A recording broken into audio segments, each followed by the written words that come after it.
Hello. Welcome to I Know a Guy Bicycles, hanging out with the guy. Hi, I'm Justin, the guy. Today we got a special little bike here, and these are kind of a quiet little niche road bikes that you don't see very often. And that's why, because it's the parent company is primarily a mountain bike company based out of Canada, Rocky Mountain.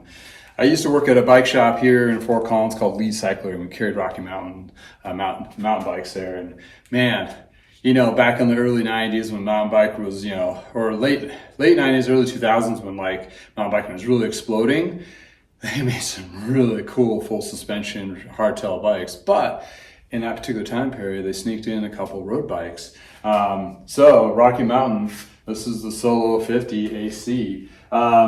It's aluminum frame with carbon back, and this is one of the first ones that followed the trend of having carbon seat chainstays. And it had 105 componentry, which is the third level down. So it was a pretty decent, solid little workhorse. And Rocky Mountain is a Canadian-based company, which doesn't it's pretty cool to have something unique, that kind of niche kind of thing. Also, this one has a Columbus fork, which is all carbon fork too. So this one has some really neat bits to it. And my professional eye, I noticed this has the Mavic Cosmos wheels, which back in the day were pretty decent. They weren't at the high end like the Ceriums, but they're like the next level down, decent. And they follow along the lines of the Mavic, which one was the Open Pro series, but this is where they, instead of the Open Pro rims that we'd buy a ton of and lace up wheels ourselves, this came like a whole set, which was kind of cool. And they're also blue. Hey, add a little color to your bike, have some fun with it. So yeah, this is a pretty cool little bike. So I'm just gonna cheer jabber and just tear this thing down and get it started. So yeah,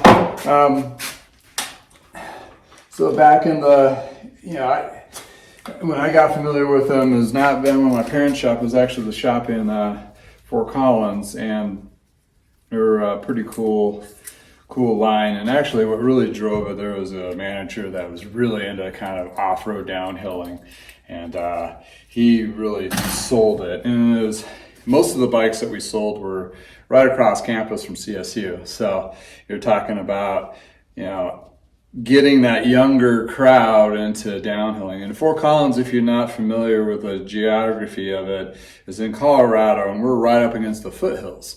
So there's a lot of mountain biking here, really close by. So anyway, that's one of those things where, mountain biking when it did explode, Colorado was a great place to be. I did a little mountain bike racing myself in the early mid-90s. Being working with my parents' shop, I love mountain bikes and I love riding, and I started training and did some races. And the thing is being a parent's shop, you put a lot of hours in, and you don't really have the time to train as much as some others. And there are some times during the season that I want to have a day off for a couple weeks. We were just so darn busy. So, there we go. Somebody muscled that on there. So yeah, when I first couple races, I thought it was all, I work at a bike shop and I could ride and I love riding and all that. And I went for a race and I got smoked. Some of these guys, they're just like, like, oh my goodness, that was an eye-opener. I did not know. And this was up in Breckenridge, my first race, and it was snowing. This was like an early season race, and it was snowing and muddy and wet, and what a mess. And people were like out there with just a regular shorts and the kit. They didn't have any long sleeve on or nothing. They just went crazy. It was nuts. Anywho, that's how I got into riding, mountain bike racing, and I did a couple more races out of that, and I realized that I don't have the time to be able to devote for training. I'm just going to enjoy riding. So after a couple of years, I just rode for fun, and I just it's a commitment. So when you when you see these racers and they're doing all these extreme riding, they are on their bikes like all the time. And back in the day when Lance Armstrong was winning on the tour, he'd be training on riding. He'd be on 4 to 5 hour training on a bike on a saddle a day. That's just, wow. I mean, you got to give it to them. You know, those racers that put that much time and commitment and getting it done and doing those events. And I'm sure, oh yeah, they're fun, yeah. But there's a lot of physical strain on your body. And a lot of these racers, you know, I partake in the barley beverages, and you know, when you race professionally, you can't drink. Your diet is like on point, you know, that kind of thing. So you have to really commit. So anywho, so back to the bike I'm working on here. Yeah, this one has 105 componentry, but it has a different kind of front derailleur. So it's a Shimano brand, but it's not the same model or year. So I'm gonna see if I have something that matches. And also the shifter caps on here are all busted off. So I'll have to dig through my parts bins and see if I have anything that I can use to replace those. Because those particular ones, they're just aesthetic, but once they're off, they look really ugly. I mean, it really kind of shows the internal pieces of it. And that really kind of is a slight drawback or turn off when you're looking at a bike being clean. And for me, refurbishing, I definitely want to shoot for something that's a little more aesthetically appealing kind of thing. So let's keep those off. And this is looking kind of weird here. I have a band clamp, which is underneath this shifter clamp. Looks like it's shifted up. Let's take a look at this. This is kind of awkward.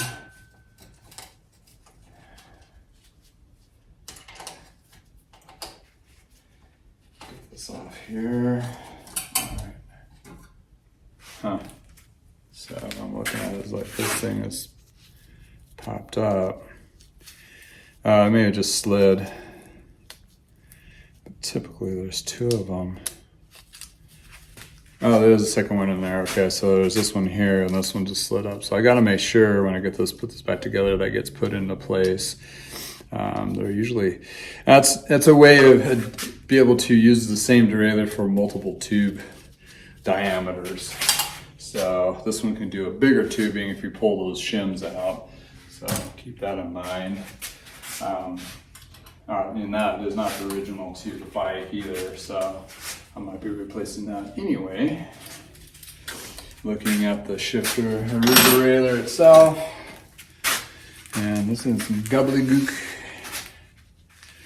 You want to clean this stuff off first. Oh, this is just nasty, built up Teflon or previous chain lube. That's not going to come off easily in the Sonic cleaner, so use that to scrape all that crap off. Yeah, and don't do this in the living room floor. It gets in your carpet and you'll never get it out. It'll be there forever. That kind of thing. All right. Pull my cables.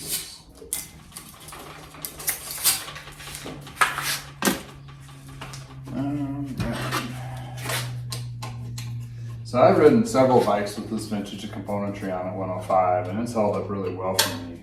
Even one bike that was a cyclocross, which it did excellent. So 105 is definitely something not to shy away from as a componentry package. It does pretty well. And this has some very, this has a carbon seat post with stamp solo, so it's Rocky Mountain specific. Well, it's made by somebody. Not be specifically Rocky Mountain that made them, but there you go. I just remember the mountain bike, or Rocky Mountain rep had come in and talked to him. This was back in the early 2000s, and you know, Canada has socialized medicine. So what they did as a company is, since the company was based out of Canada, they decided to, with their sales reps, even though they were in the United States, they would pay for their insurance. And that was one of the few companies that would pay for your health insurance, which I thought was pretty cool when you do that. So, a little side note about companies, how they can actually support their teams and staff, which are awesome. All right. Get the pedals off. You know, these are okay pedals, but I'll put on nicer ones. They're kind of just your generic. Put a nicer platform on there, even though these are alloy. Different nicer set on there. So while I'm taking this apart, I'm also just, you know, constantly looking at the frame and seeing if I could find any issues with it or any things I need to look at to address. This is the time where I can actually identify when there is problems with the bike. You know, something where it's cracked, or I want to clean up that dirt and get a closer look at it. And it's hard to do when you're in the field because, you know, obviously it's not lifted up at eye level, and just getting the parts off obscure your view. You know, so you can get those off and actually take a look at them, that kind of thing, and get a better look at all of it.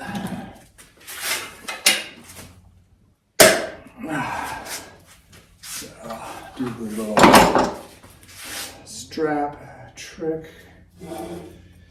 Work harder or smarter, not harder, right? So what I do is I take a strap to secure, hold the crank arm in place. So I'm not fighting it. The other side, and then that gives me the added leverage. Pull this guy off. So this does not have self-extracting bolts, so this is just the actual bolt itself. When you take these off, you want to make sure that spacer that's in there is out as well. Spacer and bolt, because if you use your crank puller on that, it's gonna blow it all up. So you use your crank puller. This is for the Hollow Tech series. It's a little bit different sizing internally for that spline bottom bracket. Get that in there tight. Then what that does is pulls the crank arm off of the bottom bracket, like so. And I'm talking about it has that. Those notches in there. Then on the other side, and this makes it.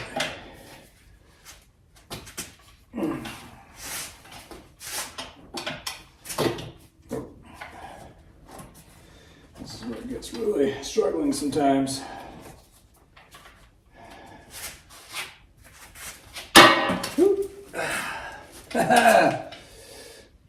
Yes. All about leverage. And these guys get tight on there, so. Oh, that stung. Yeah. Oh boy, that stings.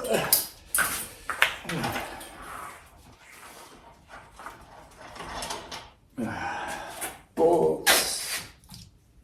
That little washer out there. Sometimes it's hard to tell that washer, but sometimes it'll match the color of the actual crank arm bolt. And you don't know what's in there and you smash it in. And I always, you know, I've done it enough times that when you start spinning this tool around, you're like, oh no, something doesn't feel right. Or the worst case, you don't get the tool in there tight enough, which you should. Get enough threads in there, but if you don't, it'll pull and strip those threads out. I don't know what I'm talking about, I'll show you here in a second. Yeah, stripping those threads out, then you pretty much toasted your crank arm.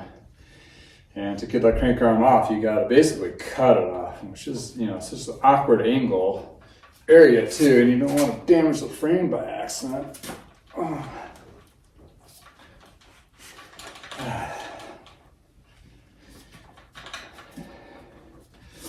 And you'd think they make these with longer handles, the tool. Well, the idea, the tool is short, levered enough that you can take the crank arms without taking the pedals off. Well, there lies, if I have trouble, I use my cheater. Basically, it's common used practice of the old frame left over in a shop that you just hack up, and that's your breaker bar. You can buy breaker bars new if you need to, but I only use it only once in a while. So the threads I'm talking about are these guys here, and that's where that tool just popped off threads into. So these guys thread into here, right? So if it doesn't have enough depth here to pull the crank out, you could, basically rip those threads right off, and all of a sudden you can't get this off. So that's something you want to make sure. The self-extracting ones are kind of nice because they're already preset, but you want to double check those too. But a lot of the newer ones, excuse the reach, did take a shower today, is this guy. This is a through axle or design, so you don't have those threaded points. And when you take the crank arm off, this slides right out. So there's no self-extracting tool per se to get that out there. So anywho, this guy.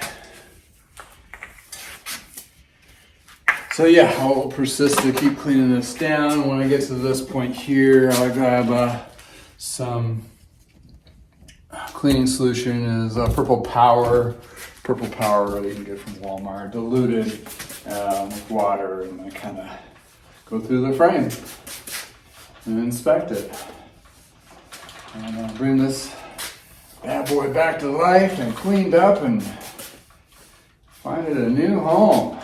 Someone will appreciate it and ride it.